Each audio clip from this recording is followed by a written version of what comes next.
This is your cooking buddy, and today we'll show you how to make a quick, delicious homemade mac and cheese. With this recipe, it should take you between 20 and 30 minutes to make and will serve 4 people. If you want to make fewer or more portions, we've made that easy for you. Just check the description for the right measurements that fit 1, 2, 4, 6 or 8 portions. For the ingredients, we need 16 ounces or 500 grams of pasta, 1 pound or 500 grams of cheddar cheese, 1.5 cup or 60 grams of all-purpose flour, 1 stick or 110 grams of butter, 1 teaspoon or 6 grams of salt, half teaspoon or 1 gram of freshly ground pepper, 1.5 teaspoon or 4 grams of paprika, 1.5 teaspoon or 4 grams of onion powder, 3.5 cups or 800 milliliters of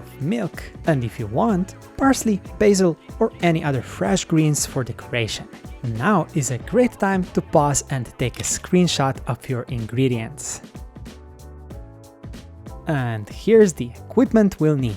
1 pot for the pasta, a strainer, another pot for the mixture, a whisk, a large spoon, and a cheese grater. And before you're too busy making your mac and cheese, like this video and hit that subscribe button for more easy to follow, delicious recipes. Let's start by boiling the water to cook our pasta. To add extra flavor to your pasta, you can even salt the water with a good pinch of salt. You can just take some directly from your salt box. If you haven't done so already, now is a good time to prepare all of the ingredients. Let's start by shredding the cheese. And while the original mac and cheese recipes use cheddar cheese, you can use any or even a combination of other cheeses as long as they melt well. For example, you can use a mixture of Gruyere and cheddar cheese or provolone and cheddar. And here's all the other ingredients.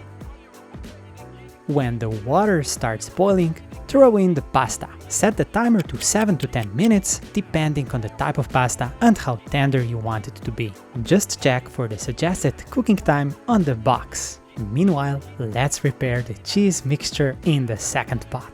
Heat the butter over medium-low heat until it's melted.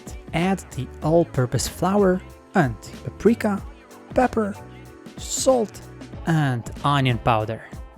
Increase the temperature to medium-high and whisk for about 1 to 2 minutes. Now, let's add the milk and bring our sauce to a simmer. That means almost to a boiling temperature right until the bubbles start to form. When we're done, turn off the heat, add the shredded cheddar cheese and stir it until it's nice and melty. When our pasta is cooked, drain it and put it directly into our cheese mixture. Give it a nice stir until it's evenly spread. And voila! Our pasta is ready to eat. If you want, decorate it with some fresh greens. Enjoy your delicious mac and cheese, and don't forget to check out our other easy cooking videos.